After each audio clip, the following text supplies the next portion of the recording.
समाजाला अहिल्यादेवी होळकर यांच्या विचारवाटेवरून जाण्याची गरज, प्राध्यापक एन.डी. बिरनाळे. प्रदीप कदम यांच्या वतीने यशस्वी विद्यार्थ्यांचा सन्मान. सर्वसामान्य माणसाच्या हितासाठी प्रचंड प्रमाणात कल्याणकारी योजना राबवणाऱ्या पुण्यश्लोक अहिल्यादेवी होळकर या सर्वश्रेष्ठ प्रशासक होत्या. त्यांच्या विचारवाटेवरून जाण्याची समाजाला गरज आहे असे प्रतिपादन वाणीभूषण प्राध्यापक एन.डी. बिरनाळे यांनी केले. स्वर्गीय यशवंतराव चव्हाण स्मृती गौरव समितीचे अध्यक्ष प्रदीप कदम यांच्या संकल्पनेतून पुण्यश्लोक अहिल्यादेवी होळकर यांच्या जयंतीनिमित्त यशस्वी विद्यार्थी तसेच विविध क्षेत्रात उल्लेखनीय कार्य करण्यात कर्तृत्ववान व्यक्तींचा सन्मान सोहळा उत्साहात संपन्न झाला. Shivshambho multipurpose hall Palus Tasgaon road येथे हा सोहळा आयोजित करण्यात आला होता. या सोहळ्यात प्रमुख पाहुणे म्हणून प्राध्यापक बिरनाळे बोलत होते.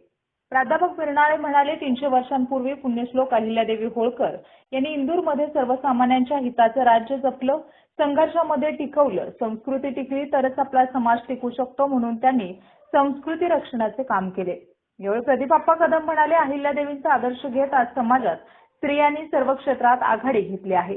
पलूस तालुक्यातील मुलींना प्रोत्साहन मिळावे या हेतूने आम्ही हा सत्कार सोहळा आयोजित केला आहे. अत्यंत हिमतीने त्यांनी राज्य सांभाळले होते. इंग्रजांच्या काळात मराठा साम्राज्याचा अस्तित्व टिकवून ठेवण्याचे कार्य अहिल्यादेवींनी केलं. स्त्री-पुरुषांचा असा कोणताही भेदभाव न करता त्यांनी राज्य चालवलं. खऱ्या अर्थाने त्यांचा आदर्श घेऊन आपण सर्वांनी पुढे जाण्याची आवश्यकता आहे.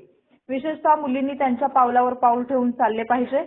प्रतिष्ठा फाउंडेशनचे अध्यक्ष तानाजीराजे जाधव व विद्यार्थिनी साक्षी संतोष वायदंडे यांनी यावेळी मनोगत व्यक्त केले. यावेळी जनता विद्यालय बांबोडे, पंडित विष्णू दिगंबर पुरस्कार विद्यालय पलूस, हिंद केसरी गणपतराव आंधळकर हायस्कूल आंधळी, सौ विजयमाला कदम माध्यमिक आश्रम शाळा सांडगेवाडी, लक्ष्मणराव किर्लोस्कर विद्या मंदिर व junior college Palus, Shri Siddheshwar high school Turchi, Swami Ramanand Nagar Mahavidyalaya Ramanand नगर या विद्यालयांसह विविध महाविद्यालयातील यशस्वी विद्यार्थिनी व विद्यार्थ्यांचा सन्मानचिन्ह देऊन प्रमुख पाहुण्यांच्या हस्ते सत्कार करण्यात आला. यावेळी प्राध्यापक बाळासाहेब कटारे, पलूस शिक्षण प्रसारक मंडळाचे सचिव धोंडीराम शिंदे, विकास अरबुने, पैलवान संभाजी जाधव, आदर्श मुख्याध्यापक ए.टी. पाटील, आमिर पठाण, दौलतराव पाटील, राहुल पाटील, हिम्मत सिसाळ, सागर सुतार, तौफिक मुल्ला, तुषार सूर्यवंशी, अभिजित कौलगे, अभिजित सावंत यांच्यासह विद्यार्थी व पालक उपस्थित होते. विखे पाटील कृषी परिषदेचे पश्चिम महाराष्ट्र अध्यक्ष संजय कुमार शिंदे यांनी आभार मानले. अभिजित सावंत यांनी सूत्रसंचालन केले. स्पीड न्यूज मराठीसाठी सचिन लडगे, पलूस.